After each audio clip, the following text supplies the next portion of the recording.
لا إله إلا الله محمد رسول الله۔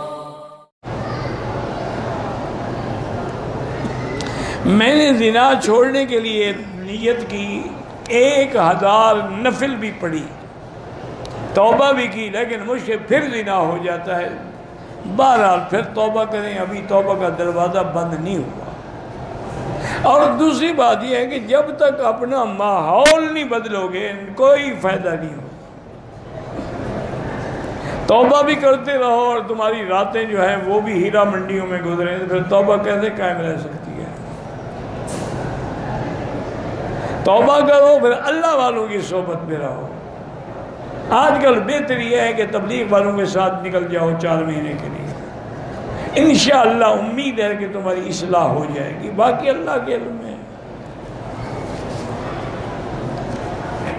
تو اصل بات یاد رکھیں کہ یہ ہے کہ اللہ تبارک و تعالی ہر مسلمان کو گناہوں سے بچائے۔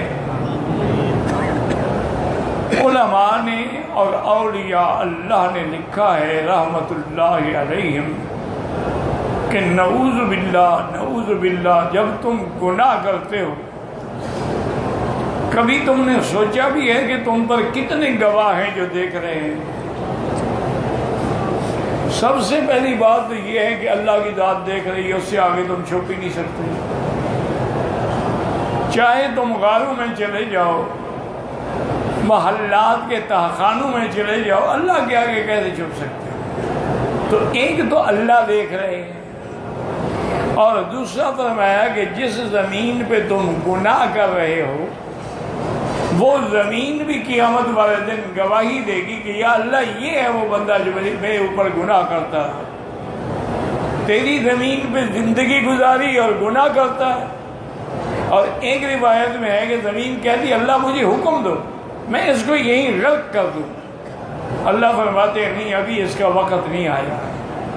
تو ایک اللہ کی ذات بھی گواہ، اور وہ زمین جس پہ تم نے گناہ کیا وہ بھی گواہ، اور تیسرا کرامن کاتبین یعلمون ما تفعلون، اللہ کے فرشتے بھی گواہ، وہ بھی جو تم کر رہے ہو وہ لکھ رہے ہیں۔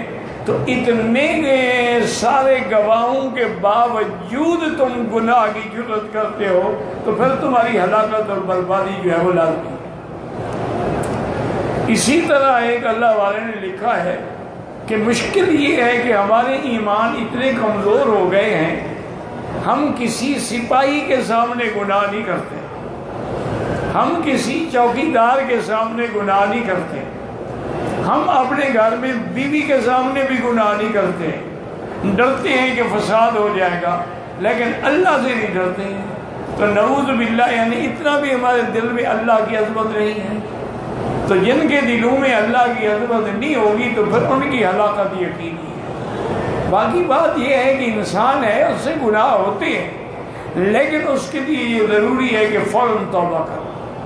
خدا جانے ہمیں اگلا سانس بھی لینا نصیب ہوگا کہ نہیں ہوگا۔ اور جو بندہ توبہ کرتا ہے نا، یاد رکھو اللہ کو بڑا پیارا ہے، اس لیے قرآن میں ہے یہ ان اللہ یحب التوابین، اللہ بہت ساری توبہ کرنے والوں کو محبوب رکھتے ہیں۔ یعنی وہ گناہ گار ہے لیکن اللہ محبوب رکھے ہوئے ہیں کہ بندہ تو میرا ہے نا، پھر میرے دروازے پہ آیا ہے، توبہ کر رہا ہے۔